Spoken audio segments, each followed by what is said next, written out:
So that day we talked about the basic initials of rotational dynamics. I talked about something called as frame of reference. Did you guys understand what is frame of reference? Let me just repeat that. Frame of reference basically means in relation to what? Like for example, right now I'm sitting in a chair which is on the ground. So I'm not in motion in reference to maybe this classroom or the building. But if you take in reference to the whole earth, well, in the whole solar system, then I'm in motion because the earth is rotating, right? So frame of reference is very important when you talk about things that are related to physical motions like motion, acceleration. When we talk about things that are moving, मतलब जब कोई चीज़ हिल रही है तो किस reference में हिल रही है? जैसे अगर मैं गाड़ी में हूँ और गाड़ी में मैं सीट पे बैठा हूँ तो गाड़ी के रेफरेंस में मैं मोशन में नहीं हूँ क्योंकि गाड़ी में तो मैं बैठा हूँ, बट रोड के रेफरेंस में तो मैं मोशन में हूँ क्योंकि गाड़ी रोड पे चल रही है. ठीक है. Circular motion means any motion that keeps changing its direction at a certain angle at every instant. It keeps changing its direction at a certain angle at every instant. मतलब हर सेकंड में नहीं, हर moment पे वो अपना change होता रहता है. Centre of mass का कॉन्सेप्ट आप लोगों को पता है, 10th स्टैंडर्ड में पढ़ा है हमने. सेंटर ऑफ मास मतलब वो जगह जो कोई भी ऑब्जेक्ट के सारे पार्टिकल्स जहाँ पे कॉन्सेंट्रेटेड होते हैं. Kinematical equation सिंपल है, velocity is equal to initial velocity plus acceleration into time, speed is equal to distance upon time. ये सब kinematical equations है. और रियल और सूडो फोर्सेस उस दिन समझाया था मैंने. रियल फोर्सेस वो जो दिखते हैं और सूडो फोर्सेस जो हमें नहीं दिखते. उस दिन मैंने ये भी बताया कि एक्सेलरेटेड मोशन क्या है, जहाँ पे वेलोसिटी कंटिन्यूसली चेंज होती है, और पीरियोडिक मोशन जहाँ पे वही ट्रैजेक्टरी बार बार होती है. जैसे अगर गाड़ी का पहिया आप देखो तो गाड़ी का पहिया पीरियोडिक मोशन में है और एक्सेलरेटेड भी है. क्यों एक्सेलरेटेड है? क्योंकि वो कंटिन्यूसली बढ़ते जा रहा है. बराबर.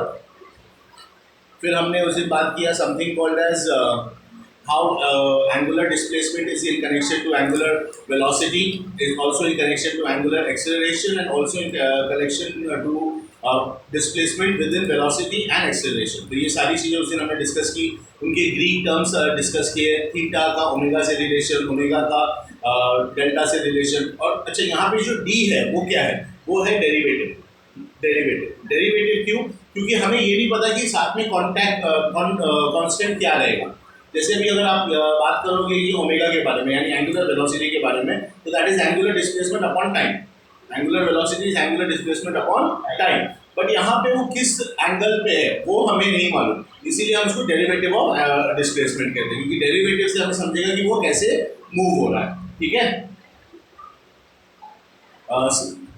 यूनिफॉर्म सर्कुलर मोशन का एक अच्छा एग्जांपल है रनिंग फैन, और नॉन यूनिफॉर्म सर्कुलर मोशन का एग्जांपल है जब फैन स्टार्ट किया बंद होता है. अब फर्क क्या है? जब ये फैन चल रहा है तो अब ये देख लो कॉन्स्टेंटली मूव हो रहा है. आप लोगों को उस दिन सर्कुलर मोशन का लॉजिक बताया था. अगर आप अंगूठा सीधा रखोगे तो ऐसे सर्कुलर मोशन होता है. ये यूनिफॉर्म है. बराबर. अब नॉन यूनिफॉर्म क्या है? जब वो अगेंस्ट ये जाता है, उसके रेगुलर इसके उल्टा जाता है. आप कभी फैन बंद करके चालू करके देखो. जैसे आप फैन बंद करके चालू करोगे तो वो उसका मोशन जो है वो चेंज हो जाएगा. राइट. अभी ये फैन आप देखो, ये अभी बंद हो रहा है. जब ये बंद हो रहा है तो इसका स्पीड धीरे धीरे वेलोसिटी कम हो रही है. अभी ये जब एकदम रुकेगा तब देखो, जैसे रुकेगा ये थोड़ा सा उल्टा ये देगा आपको, मोशन देगा, क्योंकि वो उसका वेलोसिटी जब जीरो होता है तो रिवर्स वेलोसिटी उसके अंदर गेन होती है. बट उससे इंपॉर्टेंट जब वो चालू होता है तब देखिए.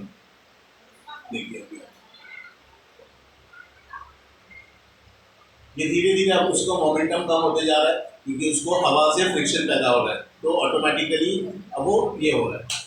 ये देखिए जब ये स्टार्ट होगा आपने देखा थोड़ा सा वो रिवर्स आया फिर वो स्टार्ट होता है. तो that is because of a non uniform circular motion. ये इसके अंदर टेंजेंशियल वेलोसिटी का बहुत इंपॉर्टेंट रोल है, क्योंकि टेंजेंशियल वेलोसिटी जो होती है वो क्या होती है मैं आपको बताता हूँ. अगर आप इमेजिन करो ये सर्कुलर मोशन है. अब ये सर्कुलर मोशन में आप किसी भी पॉइंट पे अगर आप देखोगे तो सेंटर से ये टेंजेंट होगा. कोई भी एक पॉइंट आपने, ऑब्वियसली सर्कल है, आप ज्योमेट्रिकली आपने सर्कल बनाया. How many tangents can anyone draw on a circle? Infinite. Because किसी भी पॉइंट से आप एक टेंजेंट खींच सकते हो. और टेंजेंट का लॉजिक क्या है कि वो सर्कल के एक ही पॉइंट को इंटरसेक्ट करता है. तो आप एक सर्कल पे कितने भी टेंजेंट्स खींच सकते हो. बराबर. वही लॉजिक से सर्कुलर मोशन पे जो टेंजेंशियल वेलोसिटी है वो किसी भी इंस्टेंट पे आप निकाल सकते हो, और उस टेंजेंशियल वेलोसिटी के करस्पॉन्डिंग में एंगुलर वेलोसिटी होगी जो हर इंस्टेंट पे चेंज होगी. जैसे अभी समझो ये मूव मोशन है. अब ये पर्टिकुलर पॉइंट अगर आप देखते हो तो ये टेंजेंशियल वेलोसिटी यहाँ पे जो करस्पॉन्डिंग एंगुलर वेलोसिटी है उसको मूव कर रही है, क्योंकि सर्कुलर मोशन ऐसे ऐसे घूम रहा है. बराबर. Now coming to angular acceleration. Angular acceleration जो है वो कांस्टेंट होता है, एक्सिस ऑफ रोटेशन के ऊपर ही होता है, क्योंकि सारे के सारे एंगुलर वेलोसिटी, एंगुलर डिस्प्लेसमेंट और एंगुलर एक्सेलरेशन उसी एक्सिस पे चलेगा। अब एक्सिस क्या है और रोटेशन क्या है, बहुत इंपॉर्टेंट है आपको समझने के लिए। पेंसिल या पेन है किसी के पास? हाँ, एक सेकंड। अगर ये पेंसिल है और ये मैं ऐसे सर्कुलरली घुमा रहा हूँ, तो इसका एक्सिस क्या है? इसका निप का पॉइंट, जो इसका लीड का पॉइंट है, ये क्या है? ये इसका एक्सिस है। तो ये जो ऑस्किलेशन हो रहा है, जो रोटेशन हो रहा है, वो इस एक्सिस के बेस पे होता है। आप लोगों ने स्टार्टिंग में ही समझ लिया कि रोटेशन और रिवोल्यूशन में फर्क क्या है। रोटेशन क्या होता है? उसके एक्सिस पे होता है, यानी ऐसी चीज जो उसके बीच में से जाती है। जैसे अर्थ के बीच में से तो एक्चुअली कुछ जाता नहीं है, लेकिन आप इमेजिन कर सकते हैं कि अर्थ के बीच में से कुछ गया है और अर्थ उसी के ऊपर रोटेट हो रहा है। और रिवॉल्व कैसे हो रहा है? वो जो उसका सेंटर है सन, उसके चारों तरफ रिवॉल्व हो रहा है। तो रोटेशन जो है वो हमेशा एक्सिस के बेस पे ही होगी। जब तक एक्सिस नहीं होगा तब तक रोटेशन नहीं होगा। और जहां पे एक्सिस के बेस पे रोटेशन हो रहा है, तो एंगुलर एक्सेलरेशन, एंगुलर डिस्प्लेसमेंट और एंगुलर वेलोसिटी, तीनों क्राइटेरिया उसी तरफ घूमेगा जिस तरफ से डायरेक्ट एक्सिस घूम रहा है। ऑब्वियस सी बात है यार, अगर मैं इस पेंसिल को ऐसे घुमाऊंगा तो ऐसा थोड़ी ना कि पेंसिल ऐसे घूमेगी। और जिस तरफ आप घुमाओगे उसी तरफ उसका स्पीड, उसी तरफ उसके एंगल चेंज होना, उसी तरफ डिस्प्लेस होना। अब आप मेरे को बोलोगे सर डिस्प्लेस कैसे होगा? मैं तो एक्सिस पे घुमा रहा हूँ, तो एक्सिस पे घुमाने से डिस्प्लेसमेंट कैसे होगा? कैसे होगा? अभी अगर आपने कभी भौरा देखा है, हाँ, भौरा अगर आप खींच के जोर से फेंक के मारो तो वो क्या होता है? रोटेट होता है। बट वो रोटेट होते होते जगह चेंज करता है कि नहीं? It displaces, right? That is the angular displacement. Why it is angular? वो कहाँ? अच्छा देखो, और एक एग्जांपल देता हूँ। जब आप भौरा फेंक के मारते हो तो आप नीचे क्यों देखते हो? क्योंकि आपने नीचे फेंक के मारा है। ऐसा तो नहीं ना भौरा फेंक के मार के इधर देखते वो भौरा गया, नहीं होता ना। बिकॉज वी नो कि वो डिस्प्लेसमेंट उसी एरिया में होगा। Obviously, because if I am revolving this on its axis, rotating it on its axis, it will displace only in that minuscule area. Because at the end of the day, it's not revolving. The displacement is only in that area, and it is angular displacement, not normal displacement. क्योंकि वो displacement भी उस angle के हिसाब से ही होगा। हम लोग भी ऑस्किलेट कर सकते हैं। आप लोगों ने बचपन में हाथ ऐसा करके गोल गोल घूमने लगे एक जगह पे, हाँ, तो हम लोग उस टाइम पे हम एक्सिस क्या होता है समझो, अगर हमारी बॉडी के बीच में से एक रॉड होता तो वो एक्सिस है सपोजिटली। हम लोग अपने पैर की मदद से गोल गोल घूमते हैं, तो हमारी जो एंगुलर वेलोसिटी होती है वो अपने पैर के मोशन के ऊपर होती है कि हम कितना क्विकली उसको मूव कर रहे हैं। और डिस्प्लेसमेंट क्या होता है? उस रोटेशन की वजह से थोड़ा इधर उधर हो जाते हैं ऑब्वियसली, तो वो हमारा डिस्प्लेसमेंट होता है। सिंपल इनफ अभी तक।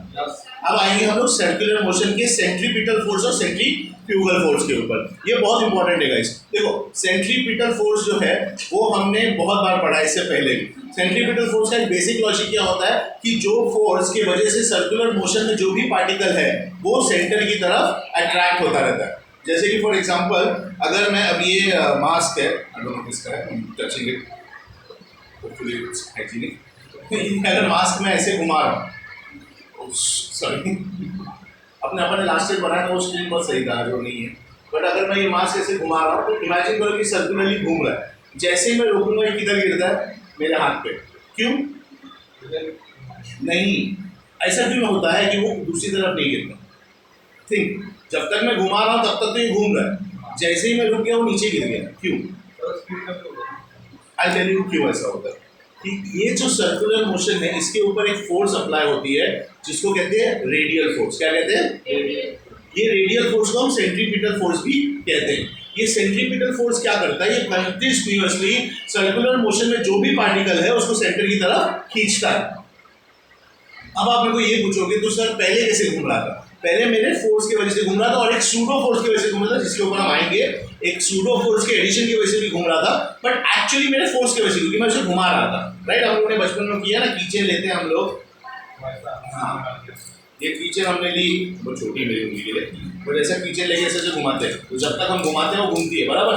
वो क्यों होता है? कि वो सेंट्रीपिटल फोर्स की वजह से ही होता है। द मोमेंट आपकी वेलोसिटी कम होगी तो वो सीधा आपके हाथ पे गिर जाएगा। इसी के अगेंस्ट जो है सेंट्रीफ्यूगल फोर्स होता है। सेंट्रीफ्यूगल फोर्स क्या करता है? उस चीज को बाहर की तरफ खींचता है। सेंट्रीफ्यूगल फोर्स क्या करता है? उसी चीज को बाहर की तरफ खींचता है। यहाँ पे एक एग्जांपल दिया है। आप लोग बचपन में वो घोड़े पे बैठ के वो मेरी गो राउंड खेला होगा आपने। और मेरी गो राउंड जब स्टार्ट होता है तो आप लोग जब उसको ऐसा फील करते हो कि आप बाहर की तरफ गिर रहे हो, लेकिन जब वो एक स्पीड में आ जाता है तो आप सीधा बैठ जाते हो। आप अगर याद होगा बचपन में गए हो तो याद है, देखो छोटा वाला भी होता था जो लोहे का बनता था, कार जैसा डब्बा होता था और स्टैंड पे होता था। मेरी को नाम तो बहुत बड़ा होता था, ये स्टैंड पे होता था, गलियों में घूमते थे अंकल लोग लेके, बच्चे लोग को बिठा दिए, वो 4 चक्कर लगाता था, 5 रुपये लेके 10 रुपये लेके छोड़ देता, बराबर। अब उसमें भी जब बच्चा बैठता है, जब वो स्टार्ट होता है तो बच्चा ऐसा हो जाता है, बट जब स्पीड में रहता है तो बच्चा सीधा बैठता है, क्यों? हाँ, अब यहाँ पे ना तुझे सर्कुलर मोशन का लॉजिक याद रखना। जब वो इनिशियल वेलोसिटी हाई रहती है और उस टाइम पे एंगुलर वेलोसिटी जो है वो क्रिएट करती है सूडो फोर्स को, जिसे कहते हैं सेंट्रीफ्यूगल फोर्स, वो सेंटर से दूर लेके जाती है। थोड़े देर बाद ये फोर्स जो है ये रहती है, बट सेंट्रीपिटल फोर्स भी आ जाती है, तो हम बीच में आ जाते हैं, क्योंकि अब जो रियल फोर्स है यानी कि जो सेंट्रीपिटल फोर्स है और जो सेंट्रीफ्यूगल फोर्स है वो इक्वल है। और जब मेरी-गो-राउंड स्लो होता है तो बच्चा लेफ्ट साइड की तरफ थोड़ा सा और हो जाता है, क्योंकि तब सेंट्रीपिटल फोर्स हाई हो जाती है और सेंट्रीफ्यूगल फोर्स लो हो जाती है। देखो जब मैं सूडो कहता हूँ, सूडो मतलब फेक होता है, लेकिन सेंट्रीफ्यूगल फोर्स फेक नहीं है, ऐसा नहीं कि वो है नहीं, वो है, बस वो हमें दिखती नहीं है। सेंट्रीपिटल तो आपको पता है, मेरी-गो-राउंड के सारे लोहे के खंभे बीच में जुड़े हैं, वो आपको दिख रहा है कि मेरी-गो-राउंड में मुझे बीच में फोर्स आएगा, बट बाहर क्या है? बाहर तो कुछ नहीं है। तो बाहर का फोर्स जो हमें नहीं दिखाई देने की वजह से उसे हम सूडो यानी कि नॉन रियल फोर्स कहते हैं। क्या कहते हैं? सूडो का मतलब होता है non real, sorry non real, pseudo यानी कि फॉल्स फोर्स। नॉन रियल मतलब ऐसा नहीं वो है नहीं, बट वो है। Now coming to a very important point, यहाँ पे आपको एक चीज समझनी है कि जब यूनिफॉर्म स्पीड हो जाता है, जब वो अंकल ने 4-5 बार हाथ मार दिया और सब डब्बे घूम रहे हैं और अंकल छोड़ दिए, तब बच्चा आराम से बैठा है। क्यों बैठा है? क्योंकि अब जो नेट फोर्सेस हैं सेंट्रीपिटल और सेंट्रीफ्यूगल वो इक्वल है, ठीक है। सेंट्रीफ्यूगल हमेशा नेट सूडो फोर्स है और सेंट्रीपिटल जो फोर्स है वो resultant of all real forces है। क्या है? Resultant of all real forces. तो जब हम उन दोनों को एक साथ लिखेंगे तो दोनों का वैल्यू इक्वल होगा यूनिफॉर्म मोशन पे। कहाँ पे इक्वल होगा? यूनिफॉर्म मोशन पे। तो momentum multiplied by omega square towards the direction of the radius will give you sigma of all real forces, which means sum of all real forces. Sigma का मतलब क्या होता है? सम। तो देखो ई लिखा है ना, उसको सिग्मा पढ़ते हैं। हाँ, आपको पता है ना, वो डब्ल्यू को ओमेगा पढ़ते हैं, वो सर्कल को थीटा पढ़ते हैं, सब आपको मालूम होना चाहिए, ठीक है। Now coming to applications of uniform circular motion. Uniform circular motion कहाँ यूज होता है, कहाँ हमको देखने को मिलता है? तो अब हम लोग देखेंगे यहाँ पे 1.4 में आप एक देख सकते हो, एक फिगर बनाया है जहाँ पे एक व्हीकल को आप एक हॉरिजॉन्टल रोड पे देख रहे हो। तो अभी क्या होता है, अगर आप कार के ऊपर कौन से फोर्स एप्लीकेबल है वो समझना है आपको। एक और चीज़ समझना है कि ये जो रोड है वो हम इमेजिन करेंगे कि ट्रैक का सेंटर से परपेंडिकुलर है, यानी कि वो एकदम सीधा है, कहीं भी टर्न नहीं हो रहा है।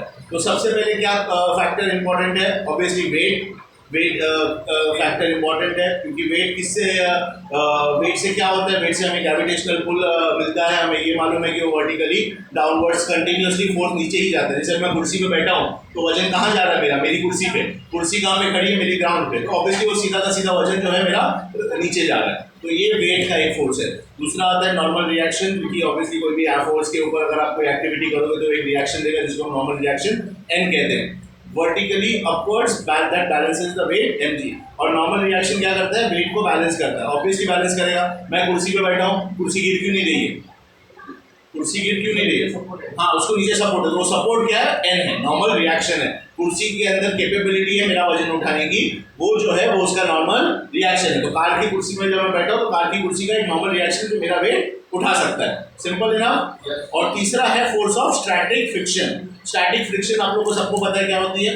हाँ, नहीं पता है? अब अगर ये डस्टर है, ये स्मूथ सरफेस है ना, ये स्मूथ सरफेस के डस्टर पे मैंने ऐसा धक्का दिया, ये तू हाथ रख रहा था बचाने के लिए कि गिरेगा, लेकिन ये नहीं गिरा। क्यों नहीं गिरा? प्लेन था, गिरना चाहिए था ना, क्यों नहीं गिरा? ये स्मूथ सरफेस है, मैंने धक्का दिया, क्यों नहीं गिरा? क्योंकि मेरा फोर्स इतना नहीं था कि इसके स्टैटिक फ्रिक्शन को कवर कर सके। इस स्मूथ सरफेस की वजह से भी थोड़ा सा तो स्टैटिक बन रहा है ना। हाँ, इतना नहीं बन रहा है जितना रफ सरफेस पे बनेगा, but there is some static, we can agree on that, there is some static. तो this little static is enough to stop the duster from falling down in spite of the force that I have applied। अब मैं बहुत ज़्यादा जोर से भी करूँ तो मतलब जब तक वो इतना नहीं होगा कि वो वहाँ तक न जाए तब तक वो नहीं गिरेगा। यानी कि ये एक फैक्टर है कार के मोशन के ऊपर, जहां पे उसे स्टैटिक फ्रिक्शन से ज्यादा फोर्स क्रिएट करना है, तभी वो कार आगे बढ़ पाएगी। यहाँ पे स्टैटिक फ्रिक्शन जो है, इससे एक और ऑब्वियसली इंपॉर्टेंस है कि स्किड नहीं होती कार, आगे की तरफ स्लिप नहीं होती। ऑब्वियसली कार में ब्रेक्स भी होते हैं जिस वजह से ना हो, but let's assume those factors differently. आप लोगों ने कभी कभी हाईवे पे फ्लाईओवर के एंड में छोटे छोटे वो स्पीड ब्रेकर्स टाइप के देखे, या नया नया फ्लाईओवर बना हुआ तो गवर्नमेंट क्या करती है, एकदम पतले पतले पट्टियां लगा देती है जिसपे गाड़ी डग होकर जाती है। वो क्यों रहता है? ताकि गाड़ी फुल स्पीड में आगे स्किड ना हो जाए, क्योंकि नया फ्लाईओवर है, स्मूथ सर्फेस है, अगर गाड़ी स्किड हो गई तो सीधा पलटी मार देगी उधर ही। अब ये जो स्टैटिक फ्रिक्शन है, ये व्हीकल को सीधा रखता है। ये इसका जो रिजल्टेंट फोर्स है वो सेंट्रीफ्यूगल है।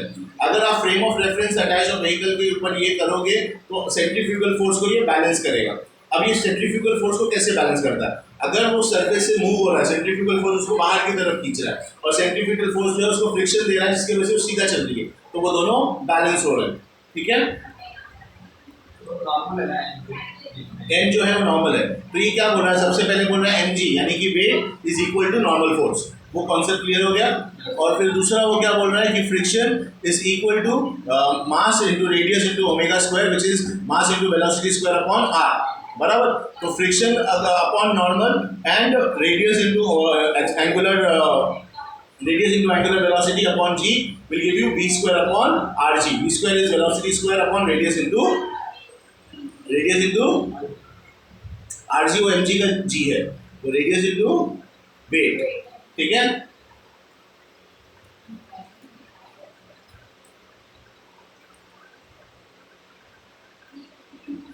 अब ये इसमें क्या होता है, किसी भी ट्रैक सर्कुलर है, ट्रैक का रेडियस कांस्टेंट होगा। हमें ये भी पता है कि weight is equal to normal reaction constant है। तो जब स्पीड बढ़ती है तो फोर्स ऑफ स्टैटिक फ्रिक्शन भी बढ़ता है, लेकिन स्टैटिक फ्रिक्शन का एक लिमिट है जहाँ पे उसका कोएफिशिएंट जो है वो रोड और टायर्स के फ्रिक्शन के ऊपर लिमिट करता है। इसकी वजह से स्पीड एक लेवल के आगे नहीं जा सकती। तो कितनी भी ज़्यादा स्पीड जाएगी हमें वो पता है कि मैक्सिमम में जो भी है वो फिर भी यूटिलिटी के जो रेडियस इनटू वेट है उसके अंदर ही रहेगी, स्क्वायर रूट ऑफ दैट के अंदर ही रहेगी। रियल लाइफ टर्म्स में इसका क्या मतलब है?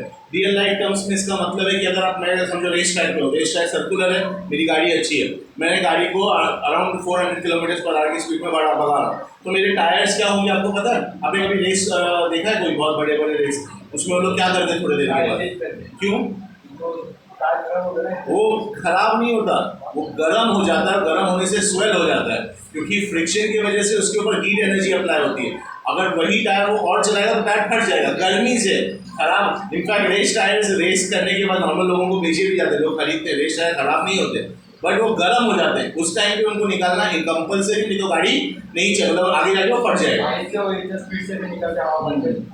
हाँ राइट, वो स्पीड से इसलिए नहीं, स्पीड से इसलिए निकालते हैं कि गाड़ी ड्राइवर को वापस से रेस में हिस्सा लेने के लिए, नहीं तो अगर वो आराम से निकालेंगे 15 मिनट लेके तो फिर बाहर जाएगा। हाँ, तो उनके पास मशीन्स होते हैं, उन लोगों उनको सिखाया जाता है दैट पिट क्रू का रिस्पॉन्सिबिलिटी है कि गाड़ी लिमिटेड टाइम में, मिनिमम टाइम में वापस चली जाए। वो लोग सब लोग अलग अलग होते हैं, एक आदमी गैस डालता है, 2-4 आदमी टायर चेंज करते हैं, एक आदमी कांच पोंछता है, एक आदमी ड्राइवर को पानी देता है, पूरा प्रोसेस है वो।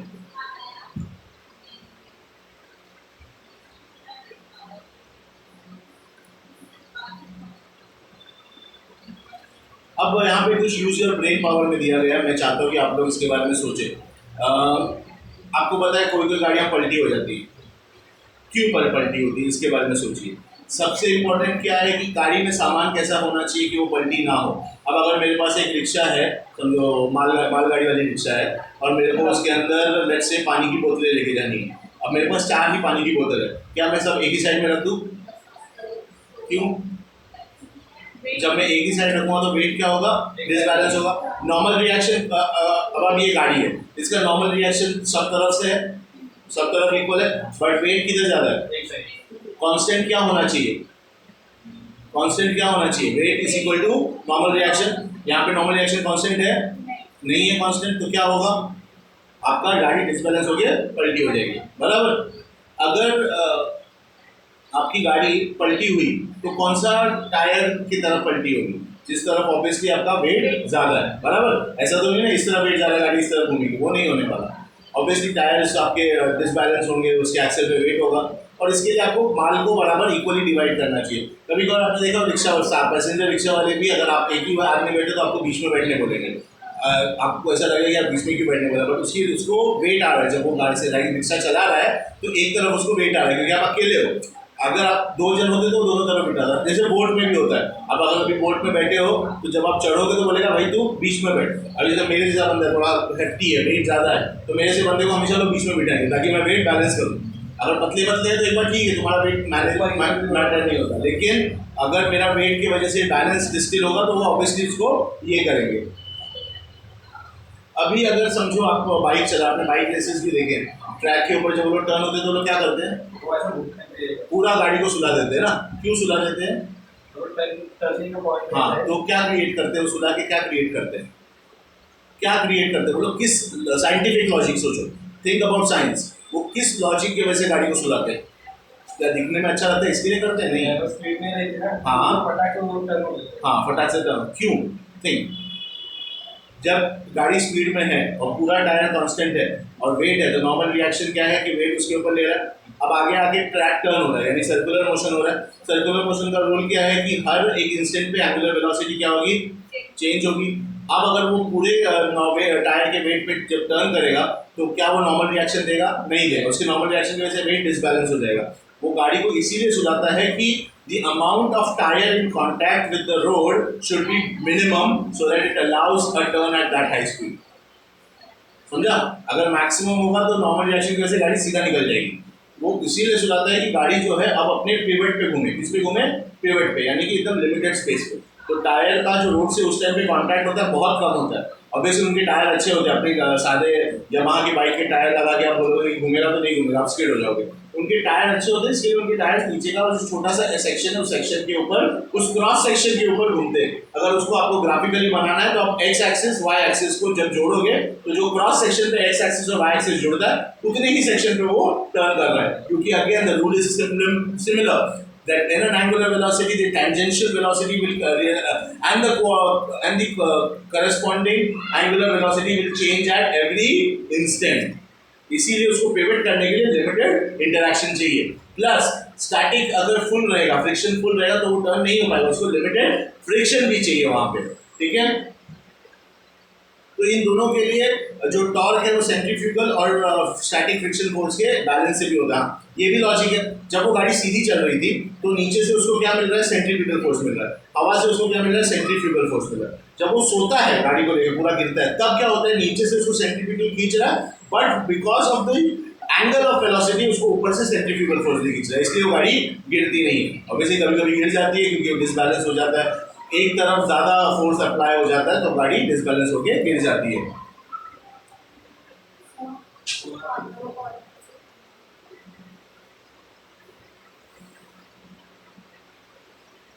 कभी कभार अपन लोग कभी कभार उधर जाते हैं, बारबी डैम साइड पे घूमने जाते हैं सब लोग गाड़ी। कभी कभार देखो गाड़ी कोई कीचड़ रहेगा तो मैं गाड़ी की स्पीड बढ़ा देता हूँ और तब गाड़ी ऐसा थोड़ा सा ऐसे जाती है ना, फील किया ना? क्यों ऐसा होता है? कभी कभी गाड़ी अटक भी जाती है, आपने देखा होगा। बंद नहीं, टायर अटक जाता है मट्टी में। हाँ, मट्टी में। क्यों ऐसा होता है? क्योंकि जहाँ पे मास ज़्यादा है तो वो टायर के ऊपर इतना फ्रिक्शन क्रिएट करता है कि टायर मूव नहीं हो पाता। हाँ, और स्किड क्यों होती है? क्योंकि उसका जो सरफेस है वो अनइवन हो जाता है, तो नॉर्मल रिएक्शन और वेट का कांस्टेंट जो है वो डिसबैलेंस हो जाता है। इसमें वही लॉजिक इंपॉर्टेंट है। ठीक है, now coming to wall of death. आप लोगों ने पता नहीं देखा ही नहीं, बट मैंने बचपन में बहुत बार देखा मौत का कुआं। अब इस मौत के कुएं में क्या होता है कि वो गाड़ी को वर्टिकली मतलब हॉरिजॉन्टली सर्कल्स में घुमाता है एक वर्टिकल वॉल के ऊपर।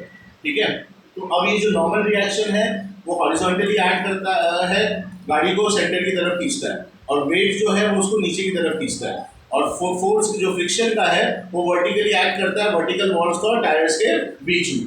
तो ये जो स्टैटिक फ्रिक्शन है यही काम करता है उसको नीचे गिरने से रोकने का। बट उसके लिए इम्पोर्टेंट ये है कि उसकी स्पीड ज़्यादा हो, क्योंकि जो सेंट्रीपिटल फोर्स है उसका और सेंट्रीफ्यूगल फोर्स उसका बैलेंस होना बहुत ज़रूरी है। अगर सेंट्रीपिटल फोर्स और सेंट्रीफ्यूगल फोर्स का बैलेंस नहीं होगा तो क्या होगा? गाड़ी सीधा नीचे की तरफ गिर जाएगी। क्योंकि अगेन समझो आप कि सेंट्रीपिटल फोर्स जो है वो रियल फोर्स है, वो उसको कहाँ खींच रहा है? सेंट्रीपिटल फोर्स कहाँ खींच रहा है? सेंटर की तरफ, नॉर्मल रिएक्शन। और सेंट्रीफ्यूगल फोर्स उसको कहाँ खींच रहा है? नीचे की तरफ। और वर्टिकल फ्रिक्शन उसको कहाँ रख रहा है? उस जगह पे, बराबर। वर्टिकल फ्रिक्शन उसको वहां पे रख रहा है। तो यहाँ पे अगेन आपका बैलेंस फोर्स इक्वल होना चाहिए, mg is equal to f, यानी weight is equal to friction, which is also equal to normal reaction. देखो यार, कंफ्यूज मत हो, normal reaction is always equal to weight, नहीं तो डिसबैलेंस हो जाएगा। बट मौत के कुएं में friction should also be equal to weight. अगर उतना फ्रिक्शन नहीं क्रिएट करोगे तो गाड़ी वहां पे नहीं रुकेगी, वो नीचे गिर जाएगी। तो यहाँ पे आपको समझना है कि मिनिमम, अब यहाँ पे एक और चीज इंपॉर्टेंट है, मौत के कुएं में आप लोगों ने अगर गाड़ी देखी है तो क्या वो एकदम स्लोली 10 की स्पीड में घूमती है? क्यों? क्यों? साइंटिफिकली बता, तू लॉजिक से ही बोल रहा है। गिर जाएगा वो, हाँ, क्यों? फिर रुक ही नहीं पाएगा। क्यों? जो सर्कल पे है ना, तो वो ऐसा रोड जैसा करना चाहिए। बेसिक लॉजिक बता, कोई भी गाड़ी रोड पे सीधा क्यों चलती है? स्टैटिक फ्रिक्शन की वजह से। स्टैटिक फ्रिक्शन की वजह से गाड़ी से रोड पे सीधा चलती है। अगर स्टैटिक फ्रिक्शन नहीं होगा तो गाड़ी ऐसे ऐसे नाचेगी, ये मानता है तू? अब अगर गाड़ी रोड पे सीधा स्टैटिक फ्रिक्शन से चल रही है तो वॉल पे टेढ़ा भी स्टैटिक फ्रिक्शन की वजह से ही चलेगी, लेकिन उतना स्टैटिक फ्रिक्शन क्रिएट करने के लिए उतनी स्पीड चाहिए, क्योंकि जितना ज्यादा स्पीड उतना ज्यादा फ्रिक्शन। सेम रेस कार का टायर का लॉजिक याद रखो, रेस कार की टायर क्यों चेंज करनी पड़ती है? क्योंकि वो हाई स्पीड में क्या क्रिएट करता है? हाई फ्रिक्शन क्रिएट करता है। हाई फ्रिक्शन की वजह से क्या क्रिएट होता है? हाई हीट क्रिएट होती है। हाई स्पीड पे क्या क्रिएट करता है? हाई फ्रिक्शन, यानी कि स्पीड जितना ज्यादा होगी फ्रिक्शन उतना ज्यादा होगा। गाड़ी को हॉरिजॉन्टल रखने के लिए क्या चाहिए? एक मिनिमम वेलोसिटी चाहिए। वो मिनिमम वेलोसिटी का यहाँ पे उन्होंने फॉर्मूला बना के दिया। Minimum velocity should be underscore radius multiplied by weight divided by utility of the speed. ठीक है, यहाँ पे यूटिलिटी ऑफ स्टैटिक फ्रिक्शन, यहाँ पे बहुत इंपॉर्टेंट है वो चीज को समझना। ठीक है, उसमें जब हम लोग देख रहे थे तो हमको मैक्सिमम वेलोसिटी थी, यहाँ पे मिनिमम वेलोसिटी है। ठीक है, अच्छा, ये डिराइव करने में हमने एक मान के लिया है कि व्हीकल जो है पार्टिकल है। एक्चुअल में ऐसा नहीं होता। टू व्हीलर राइडर कभी भी हॉरिजॉन्टल पूरी तरह नहीं होता, क्योंकि वो वेट गिरा देगा, वो थोड़ा सा एंगल पे ही रहता है। It's not exactly completely 90 degree. ठीक है, वो थोड़ा सा बैंक होता है। तो रियल लाइफ में ऐसा मत मान लेना कि एग्जैक्टली 90 डिग्री पे, वो थोड़े से एंगल पे ही होता है, कितना भी ये हो जाए। हमने यहाँ पे उसे पार्टिकल मान के वो कॉन्सेप्ट क्लियर किया, क्योंकि जब वो एकदम ये हो जाएगा तो वो टॉर्क है, जो वेट है वो उसके ऊपर आ जाएगा, उस इमीडिएटली गिर जाएगा। तो उसका जो बैंकिंग एंगल है should always be the angle less than the angle, it should always be between 0 to 90 degree. At 90 degree it will turn, it will fall. ठीक है,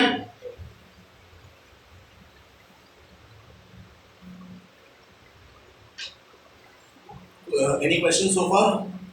नो? चलो, vehicle on a bank road, जब भी कोई गाड़ी किसी horizontal road पे turn कर रही है तो जो भी स्टैटिक फ्रिक्शन का फोर्स है, जो भी टायर्स, जो व्हीकल के टायर्स है और जो रोड के बीच में इंपॉर्टेंट सेंट्रीपिटल फोर्स बनाता है, या फिर जो सेंट्रीफ्यूगल फोर्स उसको बैलेंस करता है वो बनाता है, इसमें फ्रिक्शनल फोर्स का एक अपर लिमिट है। फ्रिक्शनल फोर्स इसके ऊपर नहीं जा सकता, और इसका जो वैल्यू है वो हमेशा रोड सर्फेस, वो हमेशा कांस्टेंट नहीं रहता, क्योंकि रोड सर्फेस यूनिफॉर्म नहीं है। कहीं पे अच्छा रोड है, कहीं खराब रोड है, कहीं खड्डे हैं, कुछ भी हो सकता है। तो रियल लाइफ में हमें इसके ऊपर इतना नहीं डिपेंड करना चाहिए कि हाँ भाई ये फ्रिक्शन की वजह से हमारी गाड़ी टर्न नहीं होगी। इसके लिए सर्फेसेस ऑफ कर्व, जो भी रास्ते जो कर्व होते हैं, वहाँ पे आप कभी भी देखोगे तो साइड में और जगह होती है। जब भी कोई ऐसा बड़ा डीप टर्न होगा ना तो साइड में उन्होंने और रास्ता बड़ा कर दिया होता है। क्यों बड़ा किया जाता है? उसको बैंकिंग करते हैं, ताकि अगर गाड़ी मेरी थोड़ी सी बाहर निकले तो सीधा बाहर ना गिर जाए। क्योंकि देखो, अपन ने अगर हम कार को ऐसा पार्टिकल ले तो हम ये मान सकते हैं कि वो एक्जैक्टली घूम जाएगा, बट रियल लाइफ में पॉसिबल नहीं है, कि फ्रिक्शन मैक्सिमम नहीं मिलने वाला। There will be some lapse in that. तो इसके लिए वो लोग उसको बैंकिंग करते हैं। क्या करते हैं? तो बैंकिंग पे क्या होता है? बैंकिंग पे एक एंगल क्रिएट होता है, लेट्स से थीटा या कोई भी, और वो एंगल हॉरिजॉन्टल रोड से वो एंगल क्रिएट करता है। तो यहाँ पे अगर हम फ्रिक्शन को इतना इंपॉर्टेंस ना देके और बाकी के फोर्सेस को भी इग्नोर करें, जैसे कि एयर रेजिस्टेंस। एयर रेजिस्टेंस एक इंपॉर्टेंट फोर्स है। आप लोगों ने देखा होगा अगर बाइक बहुत स्पीड में होती है तो मुंह पे हवा तेज लगती है, या अगर मेरी कार का जो सनरूफ निकाल के आप बाहर खड़े रहो तो आपको बहुत तेज वो हवा फील होगी। वो क्यों होता है? वो इसीलिए होता है कि आपका एयर जो है वो एक रेजिस्टेंस क्रिएट करता है बिकॉज ऑफ योर स्पीड। लेकिन हम वो सब चीज़ों को अगर इग्नोर करें तो कौन से फोर्सेस हैं? Weight vertically downwards, normal reaction perpendicular to the surface of the road, अगर ये रोड है तो उसके सरफेस पे जो परपेंडिकुलर है वो, और जो मोशन जो मतलब इसके वजह से जो मोशन फोर्स क्रिएट होता है वो हमेशा उसको सेंटर की तरफ खींचेगा। तो जो सेंट्रीपिटल फोर्स है वो कंटिन्यूसली उसको अंदर की तरफ खींचेगा, और जो सेंट्रीफ्यूगल फोर्स है जो उसको बैलेंस करता है वो बाहर की तरफ खींचेगा। तो ये रोड है, ये बैंक हो रहा है, सेंट्रीपिटल फोर्स को किधर खींच रहा है? बीच में। सेंट्रीफ्यूगल फोर्स को किधर खींच रहा है? बाहर। अगर सेंट्रीफ्यूगल फोर्स सेंट्रीपिटल से ज़्यादा हो गया तो क्या होगा? गाड़ी सीधा उड़ के बाहर निकल जाएगी। और सेंट्रीपिटल ज़्यादा होगा तो क्या होगा? गाड़ी सीधा बीच में आ जाएगी, और इतनी स्पीड में बीच में आने की वजह से उल्टा घूम जाएगी। ठीक है। किसी भी रोड का रेडियस और थीटा फिक्स होता है, तो उस वजह से आप एकदम बेस्ट स्पीड उस रोड पे निकाल सकते हो with the formula v which will be which is in relation to speed will be radius multiplied by the net force into tan theta। ठीक है।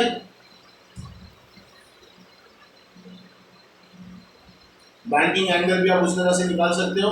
तो आपको कितना बड़ा बैंकिंग एंगल बनाना है, रोड से कितना ज़्यादा ऊपर होना चाहिए, कितना नीचे होना चाहिए, वो भी आप उस हिसाब से निकाल सकते हो। उससे आप स्पीड लिमिट्स भी कैलकुलेट कर सकते हो। अगर रफ सरफेस है तो स्पीड लिमिट अलग बनेगा, और अगर नॉर्मल सरफेस है तो स्पीड लिमिट अलग होगा, क्योंकि फ्रिक्शन अलग अलग होता है। आपको एक और चीज़ समझना है कि आप हमेशा बेटर ऑप्शन लोगे। अगर आपने कैलकुलेट किया और स्पीड लिमिट 100 आती है तो आप 80 का स्पीड लिमिट लगाओगे, क्योंकि आप एक मार्जिन ऑफ एरर दोगे। ठीक है।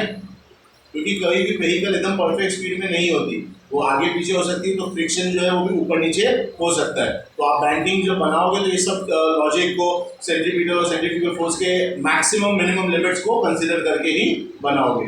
आप यहाँ पे डायग्राम में देख सकते हो लोअर स्पीड लिमिट कैसे निकाला है उसने। आप देख सकते हो कि सेंटर ऑफ मोशन क्या है, साइन थीटा कॉस थीटा का डिफरेंस आप देखो, एरिया का दिख रहा है वहाँ पे, देखो राइट एंगल पूरा बन रहा है। तो इससे आप लोअर स्पीड लिमिट निकाल सकते हो। लोअर स्पीड लिमिट का एंगल आप देखोगे तो थोड़ा कम है, और हायर स्पीड लिमिट का एंगल देखोगे तो थोड़ा ज़्यादा है। तो इसके लिए अगेन यही सेम लॉजिक है, आर जी टेन थीटा या तो एन साइन थीटा या फिर N v one square upon R के हिसाब से आप उसको कैलकुलेट कर सकते हो। तो डायरेक्शन ऑफ फोर्स जो है स्टैटिक फ्रिक्शन का, वो रोड और टायर्स का जो है वो इंक्लिनेशन ऑफ रोड्स के ऊपर बनता है। उसका हॉरिजॉन्टल कंपोनेंट जो है वो पैरेलल होता है और ऑपोजिट होता है। क्योंकि अगर समझो ये रोड है और ये बैंक हो रहा है, तो यहाँ से अगर आप एंगल क्रिएट करते हो तो ये कितना एंगल क्रिएट होगा, ये डिपेंड करता है कि आपके रोड का विड्थ कितना है और वो सर्कुलर रेडियस कितना है। तो मैक्सिमम मिनिमम की स्पीड अगेन आप m v square upon R is equal to N sine theta minus friction into cos theta से कैलकुलेट कर सकते हो। और मैक्सिमम पॉसिबल स्पीड के लिए again m v square upon R N sine theta plus f s cos theta से आप calculate कर सकते हो। ठीक है। यही कॉन्सेप्ट को आप बॉल ऑफ डेथ में भी लगा सकते हो। अगेन फ्रिक्शन क्रिएट हो रहा है, एक लेवल ऑफ फ्रिक्शन चाहिए हमको, सेंट्रीपिटल सेंट्रीफ्यूगल फोर्स इक्वल चाहिए, नॉर्मल रिएक्शन और वेट इक्वल चाहिए, तभी जाके वो उस फोर्स पे घूमेगा। क्या ये फॉर्मूलाज इंपॉर्टेंट हैं? यस। वी मैक्स और वी मिन दोनों के फॉर्मूला आपको याद करना है। वी मिन का फॉर्मूला क्या है? Underscore are g tan theta minus you upon 1 plus you tan theta. ठीक है। अच्छा, वो जो यूएस है वो यू नहीं है, वो फ्रिक्शन। हाँ ठीक है। और वी मिन, अच्छा वी मिन और वी मैक्स का फर्क दिखा आप लोग को फॉर्मूला में क्या है? वी मिन में 1 प्लस है, वी मैक्स में 1 माइनस है। ठीक है, बस वही फर्क है। अब मेरे को आप पूछोगे सर ये सब कैलकुलेशंस कैसे करने हैं? आपको एग्जाम में नंबर सिंपल ही मिलेगा, टेंशन मत लेना। बस आप बेसिक मल्टीप्लिकेशन बेसिक एडिशन याद रखना। 0.5 इंटू 0.5 माइनस 0.2 इज 0.3, 0.2 इंटू 0.5 0.25 से 10 होता है, 2 पॉइंट जाना तो 0.1, 0.2 इंटू 0.5 0.1 होता है। कंफ्यूज नहीं होना कि दो बड़े नंबर मल्टीप्लाई करके छोटा नंबर क्यों बन रहा है, छोटा ही बनेगा, डेसिमल है वो, डेसिमल है वो। डेसिमल के नंबर का स्क्वायर हमेशा उस नंबर से छोटा होता है, क्योंकि वो जीरो के जस्ट आगे है। समझ रहा है ना? नहीं समझ रहा है? एक एग्जांपल देता हूँ, 0.5 का स्क्वायर बताओ। 0.5 का, हाँ 0.25, 0.025 0.025 बढ़ा या 0.5 बढ़ा? 0 ना समझा अजय एक बुक में मार्क कर ले।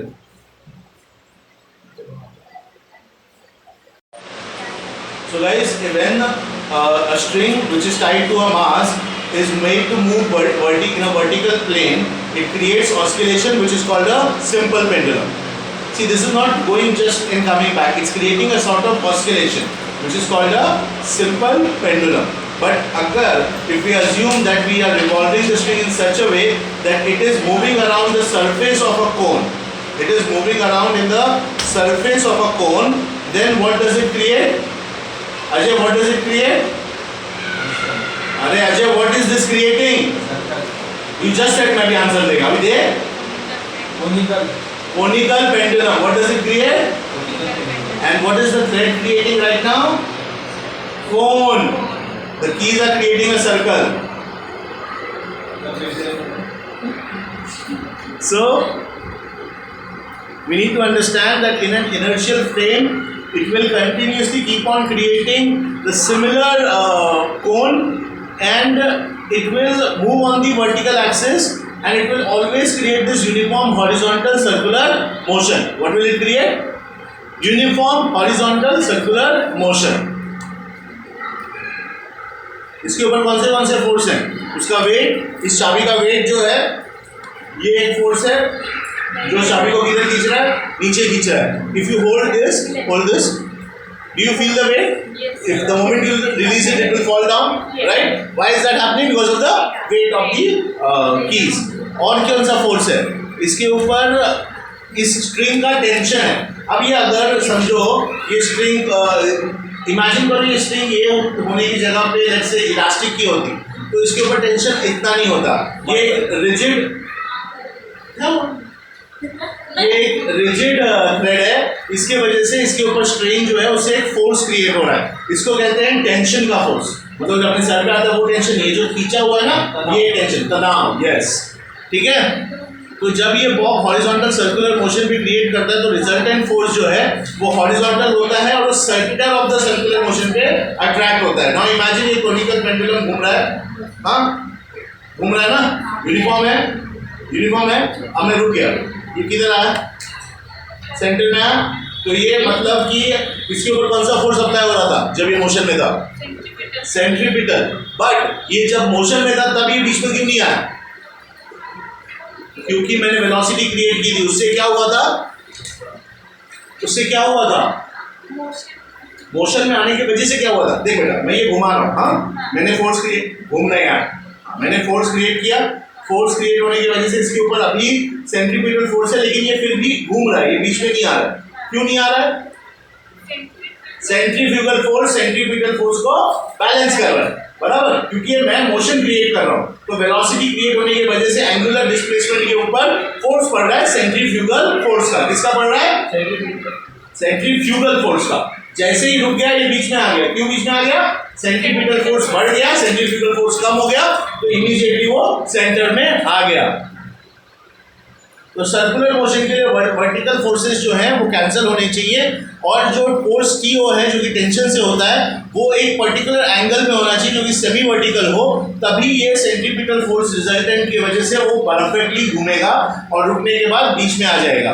तो आपका जो फ्रीक्वेंसी ऑफ रेवोल्यूशन आप वो भी कैलकुलेट कर सकते हो, रेडियस से आप पीरियड निकाल सकते हो. बहुत सिंपल है. इसका समझो, आप इमेजिन करो ये सेंटर था, तो ये इतना रेडियस है. अब ये जो है ये इसका हाइट है. अब ये जो मोशन है ये ऐसे से घूम रहा है. अगर मुझे ये गिरना है, ये कितना टाइम लगता है एक रेवोल्यूशन के लिए, तो ये हम आराम से कैलकुलेट कर सकते हैं with the formula angular displacement is equal to 2π/t. 2π/t इज g divided by L cos theta. So we can easily get period t will be 2π square root of L cos theta upon g. और कितने बार घूम रहा है उसके लिए number निकालने के लिए अगेन 1/t के बाद आप उसको इजीली कैलकुलेट कर सकते हो. t का वैल्यू आपको एक बार मिल जाए तो आप फ्रीक्वेंसी भी आराम से निकाल सकते हो. ठीक है? Yes, no, any questions? 1.4 1.5 example study करना है आपको खुद से. अगर इस पे कोई डाउट होगा तो नेक्स्ट लेक्चर में मुझसे डिस्कस करना. ठीक है? Now coming to vertical circular motion. Now there are two types of vertical circular motions that are observed in practice. A controlled vertical circular motion such as a giant wheel or similar games. In this case, the speed is either kept constant or not totally controlled by gravity. Vertical or circular motion controlled by gravity. In this case, we initially supply the necessary energy at the lowest point. Then towards the energy kinetics is governed by the gravitational force. तो अभी आपको एक example देता हूँ. ये मैंने ऐसा घुमाया, क्या है? गिरना नीचे बहुत नुकसान करेगा. ये ऐसे ऐसे घूम रहा है, वर्टिकल है, क्यों घूम रहा है? मैं फोर्स क्रिएट कर रहा हूँ. अगर इमेजिन करो मैंने फोर्स क्रिएट करके इसको इधर लाके छोड़ दिया, तो क्या होगा? क्योंकि वो किधर अट्रैक्ट हो रहा है? सेंटर, वेट की वजह से भी प्लस सेंट्रीफ्यूगल फोर्स की वजह से भी. यानी कि वर्टिकल सर्कुलर मोशन के लिए क्या दो कॉन्सेप्ट है? या तो मैं एक ऐसी एनर्जी प्रोवाइड करूं जिसके लिए वो एक्सटर्नली वर्टिकली घूमे, या फिर वो ग्रेविटेशनल एनर्जी की वजह से घूमे. ऐसा कब होगा? ऐसा तब होगा जब मैं इतनी इनिशियल वेलोसिटी दूं कि वो ऊपर पहुंच के वापस आए. जरूरी नहीं है कि वो ऊपर से सर्कुलर मोशन में वापस आएगा, क्योंकि ग्रेविटेशनल फोर्स हमेशा किस तरफ खींचता है? Towards the centre of the earth, है ना. तो अगर gravitational force centre of the earth की तरफ खींच रहा है तो वो सीधा गिर सकता है. तो उसके पास उतना मोमेंटम रहना चाहिए कि वो पूरा अपना सर्कुलर मोशन कंप्लीट करके आ जाए. ठीक है. Now coming to case 1, mass tied to a string. तो ये हमारे पास मास है, स्ट्रिंग पे है. ये अगर हम लोग इमेजिन करते हैं कि ये मासलेस है, इनएक्सेसिबल और फ्लेक्सिबल है. अगर हम इसको ऐसे ऐसे सर्कुलरली घुमाते हैं तो ये एक वर्टिकल प्लेन में सर्कुलरली घूम रहा है, बराबर. तो इसके ऊपर दो ही फोर्स काम कर रहे हैं. पहला है इसका वेट और जो कि कांस्टेंट है, और दूसरा वो फोर्स जो कि टेंशन से बनता है प्लस वो स्पीड से बनता है. तो अब इसके ऊपर क्या क्या फोर्स के ऊपर टेंजेंशियल स्पीड का रिजल्ट कैसा कैसा आएगा, ये हम अलग अलग पोजीशन पे देखेंगे. नंबर 1 है अपर मोस्ट पोजीशन. यहाँ पे वेट और फोर्स दोनों नीचे की तरफ है, उसको नीचे की तरफ खींच रहे हैं. इसके लिए इसके ऊपर सिर्फ सेंट्रीपिटल फोर्स काम करती है. यही कारण है कि अगर मैंने ऊपर की तरफ छोड़ दिया भाई को, तो भाई पहली पोजीशन से नीचे गिरेगी, है ना. क्योंकि जब ये टॉप मोस्ट पोजीशन पे है तो इनके ऊपर सिर्फ दो ही चीज काम कर रही है. एक तो है वेट जिसकी वजह से ग्रेविटी की वजह से नीचे खींचेगा, दूसरा है फोर्स जिसका टेंशन भी मेरे को उसको नीचे की तरफ ही खींच रहा है. ठीक है. Now coming to lower most position. Lower most position पे क्या है कि फोर्स तो वर्टिकली अपवर्ड्स है, लेकिन वेट जो है वो नीचे की तरफ खींच रहा है. तो इसका भी रिजल्टेंट सेंट्रीपिटल फोर्स है, बट ये नीचे की तरफ है तो ऑब्वियसली ग्रेविटेशनल पोटेंशियल एनर्जी जो है वो ज्यादा है. जब ये ऊपर से नीचे आता है तो वर्टिकल डिस्प्लेसमेंट दो बार का होता है. अगर ये रेडियस है, इमेजिन करो कि ये रेडियस है और ये ऊपर की तरफ है. जब ये ऊपर से नीचे आया तो एक बार रेडियस, दो बार रेडियस, तो वर्टिकल डिस्प्लेसमेंट कितना हुआ? 2 × r. बट जब ये नीचे की तरफ है तो इसका जो ग्रेविटेशनल पोटेंशियल एनर्जी है वो कन्वर्ट होके काइनेटिक एनर्जी में कन्वर्ट हो जाएगा. अब इसके पास कोई ऑप्शन नहीं है, ये ऑलरेडी ग्रेविटेशनल इसका पोटेंशियल एनर्जी ने उसको नीचे खींच लिया है. ठीक है. Now coming to positions where the string is horizontal, C या तो डी. इसके ऊपर जो फोर्स है वो सेंटर की तरफ से परपेंडिकुलर है, तो वेट उसको नीचे खींचेगा और ऑब्वियसली ये मोशन में है, रुका तो है नहीं, तो सेंट्रीफ्यूगल फोर्स की वजह से ये बीच में खींचा जाएगा. बीच में आ नहीं रहा क्योंकि सेंट्रीफ्यूगल फोर्स उसको बाहर खींच रहे हैं. और किसी भी आर्बिट्रेरी पोजीशन में अगर रहेगा तो टेंजेंशियल कंपोनेंट जो है वो स्पीड की वजह से बदलता जाएगा. अगर मैं ये हाई स्पीड में रखता हूँ तो आप इसको किसी भी पोजीशन में इमेजिन करो तो भी वो घूमता ही रहेगा. ठीक है. अब अगर कोई मास को किसी रॉड से अगर कांटेक्ट करके रखा है तो फिर वो रॉड रिजिड होने की वजह से इसकी अपर स्पीड पे 0 पॉइंट भी पॉसिबल है. स्ट्रिंग के ऊपर पॉसिबल नहीं है, बट अगर रॉड होता, जैसे अगर समझो डंडा होता है, डंडे में बांध देते तो मैं वो कर सकता था. उसके बाद स्फीयर ऑफ डेप्थ भी है जो हम अगले लेक्चर में डिस्कस करेंगे. अभी तक जितने भी आपने सॉल्व एग्जांपल्स देखे सब आपको सॉल्व करना है, और कोई भी डाउट रहेगा तो नेक्स्ट लेक्चर में ये डिस्कस करना है. ऑलराइट.